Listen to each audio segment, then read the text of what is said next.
வணக்கம். TET exam 2022 கேட்ட கேள்வி. 33 பென்சில்களின் விலை 132 எனில் 5 பென்சில்களின் விலை என்னன்னு கேட்டிருக்காங்க. நமக்கு இது ரொம்ப எளிமையான கேள்வி.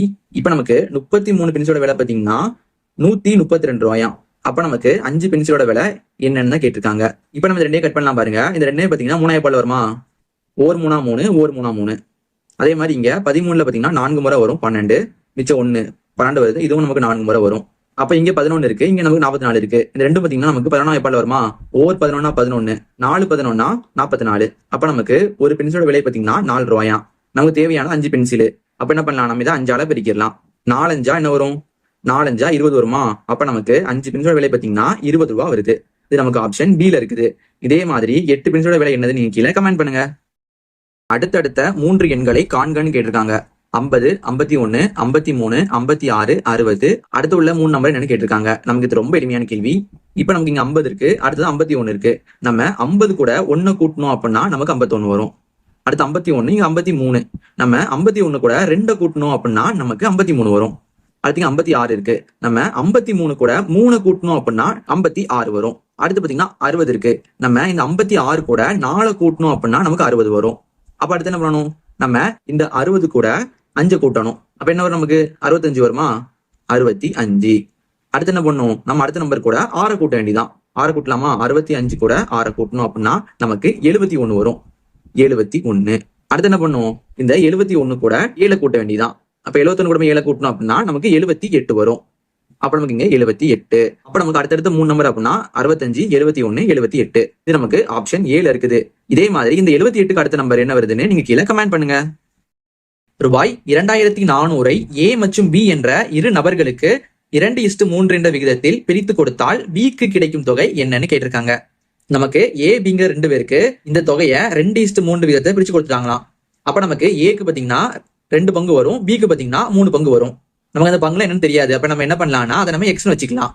அப்ப நமக்கு Aக்கு பாத்தீங்கன்னா 2 பங்கு 2x, Bக்கு பாத்தீங்கன்னா 3 பங்கு தானே 3x. அந்த ரெண்டையும் நம்ம மொத்தமா சேர்க்கும் போது நமக்கு என்ன வரும்னா 2400 வரும். இப்ப நம்ம 2x கூட 3x கூட்டணும் அப்படின்னா நமக்கு 5x வருமா? 5x equal to 2400. இப்ப நம்ம இந்த ரெண்டையுமே 5 போல கட் பண்ண போறோம். ஓர் 5 5 24 நமக்கு 4 5 20 சரியா? மிச்சம் 4 வருமா? அப்ப 40 40னா நமக்கு 8 முறை வரும் 0. அப்ப நமக்கு x ஈக்குவல் டு 480 வருது. நமக்கு தேவையானது Bக்கு எவ்வளவு கிடைக்கும் தான் கேட்டிருக்காங்க. Bக்கு வந்து 3 பங்கு கிடைக்கும் சரியா? 3x. இப்ப என்ன பண்ணலாம்னா 3x பதிலா 3x என்ன போடணும்? 480 போட்டுக்கலாம். இப்ப ரெண்டையும் பெருக்க வேண்டியதான். பெருக்கலாம் பாருங்க. 0 × 3 0 தான் வரும். 8 3 24. 4 மேல 2 போட்டுக்கலாம்.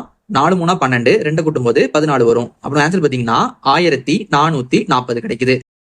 இதான் Bக்கு கிடைக்கும் தொகை. இது நமக்கு ஆப்ஷன் D ல இருக்குது. இதே மாதிரி Aக்கு எவ்வளவு தொகை கிடைக்கும்னு நீங்க கீழே கமெண்ட் பண்ணுங்க.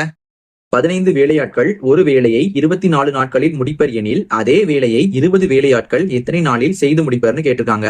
நமக்கு இந்த மாதிரி ஆட்கள் நாட்கள் வேலைன்னு வந்துச்சுன்னா நமக்கு தேவையான ஃபார்முலா பாத்தீங்கன்னா P1 × P2 × H1 / W1 P2 × D2 × H2 / W2. இதுல P அப்படிங்கிறது ஆட்கள், Dங்கிறது நாட்கள், Hங்கிறது நேரம், W அப்படிங்கிறது வேலை. இப்ப நமக்கு கொஸ்டின்ல பாத்தீங்கன்னா 15 வேலையாட்கள் சொல்றாங்க. அப்ப என்ன பண்ணணும்? P1 15 × Dனா நாட்கள், ஒரு வேலையை 24 நாள்ல முடிப்பாங்களாம். அப்ப நமக்கு Dங்கிறது 24. Hங்கிறது நேரம். நமக்கு இதுல நேரம் வந்து கொடுக்கல. 2 மணி நேரம் 3 மணி நேரத்துல செய்வாங்கன்னு சொல்லுவாங்க. அது நமக்கு கீழே கொடுக்கல, நம்ம விட்டுறலாம்.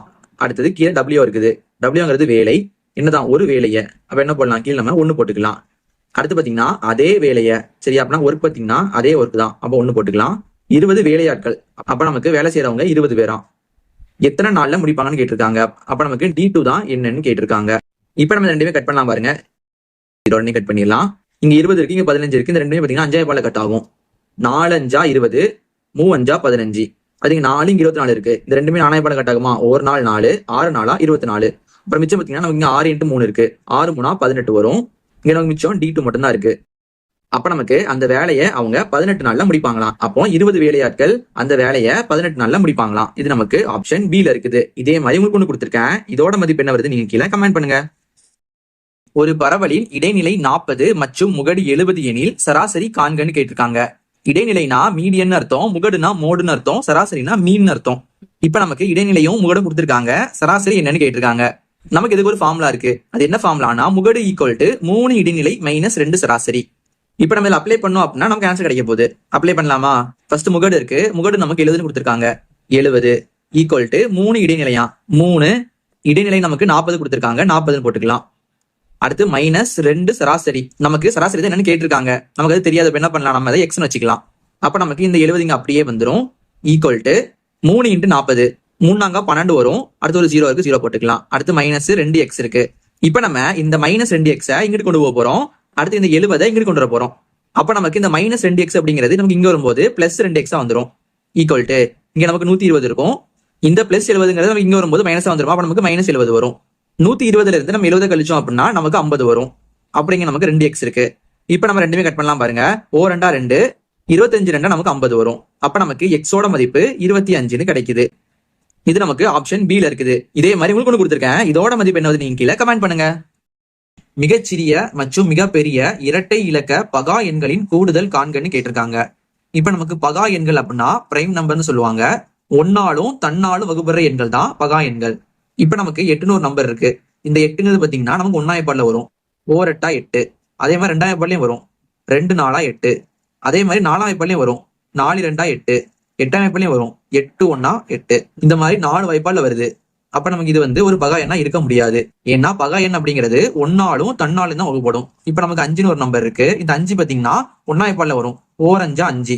அடுத்து பாத்தீங்கன்னா 2 வராது, 3 வராது, 4 வராது, 5ல மட்டும் வரும். ஓர் 5 5ன்னு சொல்லிட்டு. அப்ப நமக்கு ஒரு நம்பர் பாத்தீங்கன்னா 1ஆம் வாய்ப்பாடுலையும் அப்புறம் அதே நம்பராலையும் தான் வகுப்பு பண்ணணும். அதான் வந்து பகா எண்கள். நமக்கு இதான் வந்து 1ல இருந்து 100 வரை உள்ள பகா எண்கள். இப்ப நமக்கு இரட்டை இலக்கம் அப்படின்னு சொல்லியிருக்காங்க. இரட்டை இலக்கம்னா 2 டிஜிட் நம்பரு. அப்ப நமக்கு 11ல ஆரம்பிச்சு இந்த 97 வரை வரும். நமக்கு கேள்வியில மிகச்சிறிய மற்றும் மிகப்பெரிய எண்களின் கூடுதல் கேட்டிருக்காங்களா? நமக்கு மிக சிறியதுனா இந்த 11 தான் மிக சிறியது. மிக பெரியதுனா இந்த 97 தான் மிக பெரியது. இதோட கூடுதல் என்னன்னு கேட்டிருக்காங்க. அப்புறம் என்ன பண்ணும், இந்த ரெண்டையுமே கூட்ட வேண்டியதான். 97ஐயும் 11ஐயும் கூட்டணும். 7 கூட 1 கூட்டினா 8 வரும். 9 கூட 1 கூட்டினா 10 வரும். அப்ப நமக்கு ஆன்சர் பாத்தீங்கன்னா 108ன்னு கிடைக்குது. இது நமக்கு ஆப்ஷன் D ல இருக்குது. இதே மாதிரி உங்களுக்கு ஒண்ணு கொடுத்திருக்கேன். இதோட மதிப்பு என்ன வருதுன்னு நீங்க கீழே கமெண்ட் பண்ணுங்க. x + 6, 10, 3, y - 6 என்ற புள்ளிகள் சமம் எனில் x, y இன் மதிப்பு என்னன்னு கேட்டிருக்காங்க. நமக்கு புள்ளிகள் அப்படின்னா ஒரு x இருக்கும், அப்புறம் ஒரு y இருக்கும். xங்கிறது x அச்சுல உள்ள ஒரு புள்ளி, yங்கிறது y அச்சுல உள்ள ஒரு புள்ளி. அப்ப நமக்கு இந்த ரெண்டுமே புள்ளி அப்படின்னா இது வந்து x அச்சுல உள்ளது, இது வந்து y அச்சுல உள்ளது. அதே மாதிரி இதுல இது x அச்சுல உள்ளது, அடுத்தது y அச்சுல உள்ளது. நமக்கு கேள்வியில இந்த 2 புள்ளிகளும் சமம்னு கொடுத்துட்டாங்க. அப்ப நமக்கு இந்த எக்ஸும் இந்த எக்ஸும் சமமா இருக்கும். அதே மாதிரி இந்த ஒய்யும் இந்த ஒய்யும் சமமா இருக்குமா? அப்ப நமக்கு x, yங்கிறது என்னன்னு கேட்டிருக்காங்க. இப்ப நம்ம இதுல உள்ள எக்ஸையும் இதுல உள்ள எக்ஸையுமே ஈக்குவல் பண்ணி எழுதிக்கலாம். அப்ப நமக்கு என்ன வருதுன்னா x + 6 = இந்த 3 வரும். ஏன்னா இதுவும் இதுவும் சமமா இருக்குமா? இப்ப நமக்கு தேவையானது x தான். என்ன பண்ணலாம்னா இந்த பிளஸ் ஆரை நம்ம இந்த கொண்டு வரலாம். அப்ப நமக்கு பிளஸ் ஆறுங்கிறது இங்க வரும்போது மைனஸ் ஆரா வரப்போகுது. இப்ப நம்ம இந்த -6ல இருந்து 3 கழிச்சோம் அப்படின்னா நமக்கு மிச்சம் 3 வரும். இந்த 6 தான் பெரிய நம்பர், அதோட சிம்பிள் வந்து மைனஸ். அப்ப நமக்கு இங்க முன்னாடி மைனஸ் போடணும். இங்க நமக்கு x வரும். அப்ப நமக்கு x ஓட மதிப்பு -3ன்னு கிடைச்சிருச்சு. அடுத்து நம்ம y பார்க்கலாம் பாருங்க. இங்க நமக்கு yல 10 இருக்கு. ஈக்குவல் டு இங்க நமக்கு y - 6 இருக்கு. இப்ப நமக்கு தேவையானது y தான். அப்ப என்ன பண்ணலாம்னா இந்த -6 நம்ம இந்த கொண்டு வர போறோம். அப்ப நமக்கு -6ங்கிறது இங்க வரும்போது +6ன்னு வந்துருமா? அப்ப நமக்கு இங்க y = 10 + 6ன்னு வரும். இப்ப நம்ம 10 கூட 6 கூட்டும் போது நமக்கு 16ன்னு வருமா? அப்ப நமக்கு y யோட மதிப்பு 16ன்னு கிடைக்குது. அப்ப நமக்கு புள்ளிகள் பாத்தீங்கன்னா xங்கிறது -3 கிடைச்சிருக்கு, yங்கிறது 16 கிடைச்சிருக்கு. அப்ப நமக்கு இந்த -13, 16 தான் தேவையான ஆன்சர். இது நமக்கு ஆப்ஷன் B ல இருக்குது. இதே மாதிரி உங்களுக்கு ஒண்ணு கொடுத்திருக்கேன். இதோட மதிப்பு என்ன வருது நீங்க கீழே கமெண்ட் பண்ணுங்க. பிபனோசிஸ் தொடரின் அடுத்த 2 எண்கள் யாவைன்னு கேட்டிருக்காங்க. இப்ப நமக்கு பிபனோசிஸ் தொடர் அப்படின்னா என்னன்னா, நமக்கு 2 நம்பரை கூட்டணும்னா நமக்கு அதுக்கு அடுத்த நம்பர் வரும். பாருங்க, 1ஐயும் கூட்டணும்னா நமக்கு 2 வருமா? 2 வந்திருக்கு. அதே மாதிரி அடுத்த நம்பர் என்ன பண்ணும், இந்த 2 நம்பரையும் கூட்டணும். 1ஐயும் 2ஐயும் கூட்டணும்னா நமக்கு 3 கிடைக்குமா? 3 வந்திருக்கு. அடுத்த நம்பர் என்னன்னா இந்த 2 நம்பரையும் கூட்டணும். 2ஐயும் 3ஐயும் கூட்டணும்னா நமக்கு 5 வருமா? 5 கரெக்டா இருக்கு. அடுத்து என்ன பண்ணும், இந்த 3ஐயும் 5ஐயும் கூட்டணும். 3ஐயும் 5ஐயும் கூட்டணும்னா நமக்கு 8 வருமா? 8 கரெக்டா இருக்கு. அடுத்து என்ன பண்ணணும், இந்த 5ஐயும் 8ஐயும் கூட்டணும். நம்ம 5ஐயும் 8ஐயும் கூட்டணும் என்ன வரும், நமக்கு 13 வருமா? 13. அப்ப நமக்கு இங்க என்ன வரும், 13ன்னு வரும். 1 கண்டுபிடிச்சு அடுத்து என்ன பண்ணணும், இந்த 8ஐயும் 13ஐயும் கூட்டணும். நம்ம 8ஐயும் 13ஐயும் கூட்டணும் என்ன வரும், நமக்கு 21 வரும். 21. அப்ப நமக்கு என்ன வரும், அடுத்த நம்பரா 21 வரும். அப்ப நமக்கு அடுத்த 2 எண்கள்னா 13, 21 வருது. இது நமக்கு ஆப்ஷன் C ல இருக்கு. இதே மாதிரி இந்த 21க்கு அடுத்த நம்பர் என்ன வருதுன்னு நீங்க கீழே கமெண்ட் பண்ணுங்க. X power 5 into 10 power 15 equal to 20 power 5 into 10 power 10 எனில் எக்ஸின் மதிப்பை காண்கன்னு கேட்டிருக்காங்க. இப்ப நம்ம என்ன பண்ண போறோம்னா, இங்க நமக்கு 10 இருக்கு, ஆனா இங்க நமக்கு 20 இருக்கு. இப்ப நம்ம இந்த 20 என்ன பண்ண போறோம்னா ரெண்டா பிரிக்க போறோம். 2 இன்ட்டு 10 2 10 20. அப்ப என்ன பண்ணா நம்ம 2 இன்ட்டு 10 எழுதிக்கலாம். இப்ப என்ன வரும்னா இங்க நமக்கு X power 5 into 10 power 15 equal to என்ன வரும், 2 இன்ட்டு 10ன்னு வருமா. நமக்கு பவர்ல 5 இருக்கு. என்ன பண்ணும், ரெண்டுலயுமே 5 போடணும். இங்கேயும் 5 இங்கேயும் 5. அடுத்து என்ன வருதுன்னா பெருக்கல் 10 பவர் 10 வருது. இங்க நமக்கு 10 பவர் 15 இருக்கு, இங்க நமக்கு 10 பவர் 5, இங்க 10 பவர் 10 இருக்கு. இப்ப ரெண்டையும் கட் பண்ணலாம் பாருங்க. 10 பவர் 5 நமக்கு கட் பண்ணோம்னா நமக்கு என்ன வரும், 15 5 போச்சுன்னா 10 வரும் மிச்சம். அடுத்து இங்க 10 பவர் 10 இருக்கு, இங்க என்ன இருக்கு 10 பவர் 10 இருக்கு. நம்ம ரெண்டையுமே கட் பண்ணிடலாம். அப்ப நமக்கு மிச்சம் என்ன வருதுன்னா x power 5 equal to 2 power 5ன்னு கிடைக்குது. இப்ப நமக்கு ரெண்டு பேஸ்னு கிலோ நம்பர் ரெண்டுமே சேமா இருந்துச்சுன்னா நமக்கு 2 பவரும் ஈக்குவலா இருக்கும். அதே மாதிரியே 2 பவரும் நமக்கு ஈக்குவலா இருந்துச்சுன்னா பேஸ் நம்பர் ரெண்டுமே ஈக்குவலா இருக்கும். அப்ப நமக்கு என்ன வருது பாத்தீங்கன்னா இங்கேயும் 5 இருக்கு, இங்கேயும் 5 இருக்கு. அப்ப நமக்கு இங்க 2 வந்துச்சுன்னா இங்கேயும் என்ன வரும், 2 தான் வரும். அப்ப நமக்கு இங்கேயும் 2 பவர் 5 வந்திருக்கும், இங்கேயும் 2 பவர் 5 தான் வந்திருக்கும். நமக்கு எக்ஸ் தானே கேட்டிருக்காங்க, எக்ஸ்னா என்னது 2 சொல்லிட்டாங்க. அப்ப நமக்கு ஆன்சர் என்னது 2 தான். இது நமக்கு ஆப்ஷன் டி ல இருக்கு. இதே மாதிரி உங்களுக்கு கொடுத்திருக்கேன். இதோட மதிப்பு என்ன வருது நீங்க கீழே கமெண்ட் பண்ணுங்க. தசம எண் 0.0005 சுருங்கிய வடிவில் பின்னமாக எழுதுகன்னு கேட்டிருக்காங்க. நமக்கு தசம எண்ணா டெசிமல்னு அர்த்தம், பின்னம்னா பிராக்ஷன் அர்த்தம். இப்ப நமக்கு கொடுத்துருக்க தசம எண் பாத்தீங்கன்னா 0.0005. இப்ப நம்ம இதை எப்படி பிராக்ஷனா மாத்துறது அப்படின்னா, இந்த புள்ளிக்கு பேர் தான் தசம புள்ளிம்பாங்க. இந்த புள்ளிக்கு முன்னாடி உள்ளது பாத்தீங்கன்னா 1 10 100 1000 10,000 நம்ம வரிசையா படிச்சபடி வரும். ஆனா இந்த புள்ளிக்கு வலது பக்கம் உள்ளது என்ன வரும்னா 10ல் ஒன்றுகள், 100ல் ஒன்றுகள், 1000ல் ஒன்றுகள், 10,000ல் ஒன்றுகள்னு வரும். அதாவது 10ல இருந்து ஆரம்பிக்கும். 10 100 1000 10,000. அப்ப என்ன பண்ணணும், நம்ம பின்னங்கும் போது கீழே 10,000 போடணும். இப்ப நம்ம இந்த நம்பர்ல பாத்தீங்கன்னா 0 எல்லாம் விட்டுட்டு நம்பரை மட்டும் எடுத்து எழுதிக்கணும். அப்ப என்ன இருக்கும், 5 மட்டும் இருக்குமா, 5 எடுத்து எழுதிக்கலாம்.